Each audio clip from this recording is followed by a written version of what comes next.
Halo Re. Halo. Jadi hari ini kita bakal bahas nih salah satu topik yang menarik dan penting banget di dunia fisika fluida. Yang mana itu tuh kayak relate banget lah sama major kita di sini, yaitu marine engineering. Yoi. Nah, apa sih itu? Topiknya adalah external flow.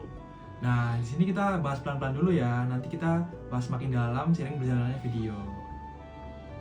Nah, jadi external flow itu intinya adalah aliran fluida, di mana dia juga bisa berupa air maupun dari udara yang mengalir melewati permukaan luar suatu objek. Contohnya, ya mungkin cara gampangnya ya kita tuh seperti ngelihat pas air ngalir lewat lambung kapal itu udah termasuk external flow sih. Beda sama internal flow yang ngalir di saluran tertutup, external flow ini terjadi di ruang terbuka. Tapi justru karena kebuka itu, analisnya jadi lebih ribet karena banyak efek eksternal yang main. Bentar. Boundary layer itu apa sih? Nah, gini Dil.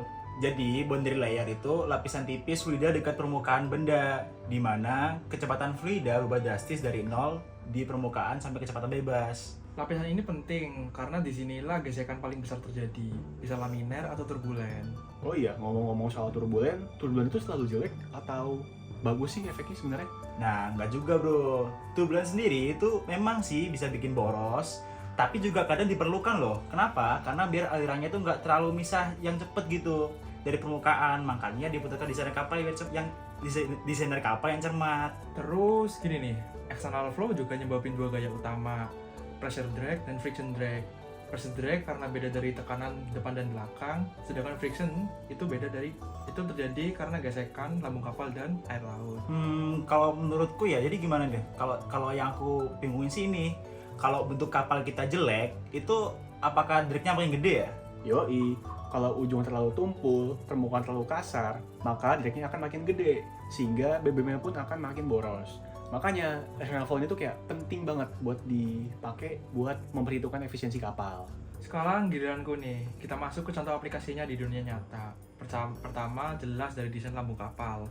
Nah, kayak gini nih desain contoh gambarnya lambung kapal. Nah, bentuk lambung itu krusial banget buat ngatur pola aliran air. Kalau streamline, dragnya bakal kecil. Nah, kalau nggak aerodinamis, wake-nya bakal gede banget, sehingga bikin kapal tuh jadi berat lah dalam melaju gitu. Kayak ketahan lah. Wake itu kayak pusaran di belakang kapal itu Ya, gak sih? makin gede wake, makin banyak energi yang kebuang. Jadi kapal jadi makin lambat dan boros bahan bakar. Nah, kapal yang cepat itu kan biasanya ramping, lancip ya, buat ngurangin dragnya. Nah, tapi kalau kapal kargo, itu tuh kadang emang dikompromi lah, biar dia itu bisa memiliki daya angkut yang lebih besar, dan juga memiliki stabilitas yang lebih besar, gitu. Lanjut nih ke bagian propeller. Ini juga pengaruh banget kan sama external flow. Salah satu masalah juga adalah di cavitation juga. Oh, itu yang gelembung-gelembung di propeller ya? Iya dong, itu juga terjadi pas tekanan di sekitar propeller turun drastis. Gelembungnya bisa meledak dan bikin kerusakan. Desain yang tepat juga bisa ngurangin itu. Nah, bahkan sekarang tuh ada loh desain propeller yang punya flexible blade. Jadi dia tuh bisa adaptasi lah ke kondisi airnya gitu.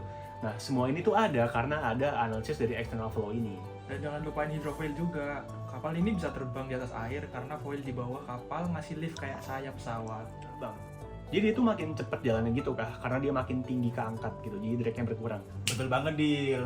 Karena beda tekanan, atas dan bawah foil-foilnya, kapal bisa keangkat. Dan juga drag juga bisa turun drastis. Nah, aplikasi external flow juga muncul di rudder, airfoil kapal selam, dan bulbous bow yang bantu ngurangin gelombang di depan kapal. Nah, sekarang kita akan bahas gimana sih peran para engineer atau mungkin kita-kita ini menganalisis semua ini. Nah, kan kita udah tahu nih, sekarang kan serba digital. Jadi toolsnya juga makin canggih-canggih juga Nah, tuh. Kita sekarang tuh bisa juga pakai CFD atau Computational Fluid Dynamics. Nah, ini tuh software buat ngesimulasiin aliran air di sekitar kapal. Nah, bahkan sebelum kapal beneran dibikin tuh kita udah bisa lah bikin analisa-analisanya. Nah, di sini kita bisa lihat ada gambar distribusi tekanan di lambung. Seperti ini contohnya. Lalu next, di sini kita lihat pola aliran turbulen yang tadi kita bahas. Lalu lanjut, ini adalah pembentukan wake. Dan yang terakhir ini adalah gaya drag dan gaya lift. Nah, terus gimana sih cara kita bisa memvalidasi hasil CFD itu? Nah, ini Dil. Sebenarnya kita juga tetap sih pakai yang namanya towing tank test. Kapal ini seperti kapal model yang ditarik di kolam. Terus gayanya itu muncul saat saat sudah dalam keadaan pemakaian itu bisa juga dicatat kan gaya-gayanya. Nah itu bisa buat nyontohin hasil CFD dari dunia nyata. Nah, kalian tahu nggak sih, sekarang ini banyak perusahaan yang fokus ke green ship. Artinya, desainnya efisien, minim drag, hemat bahan bakar, dan rendah emisi. Jadi, external flow jadi kunci di situ.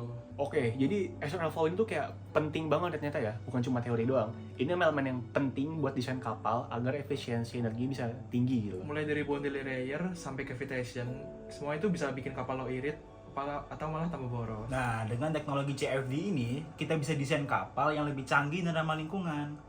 Oke, thanks banget udah nonton video kita. Semoga dengan kalian semua menonton video ini semakin lebih paham tentang external flow dan aplikasinya di dunia marine. Sampai jumpa di video berikutnya ya. Dadah. Udah.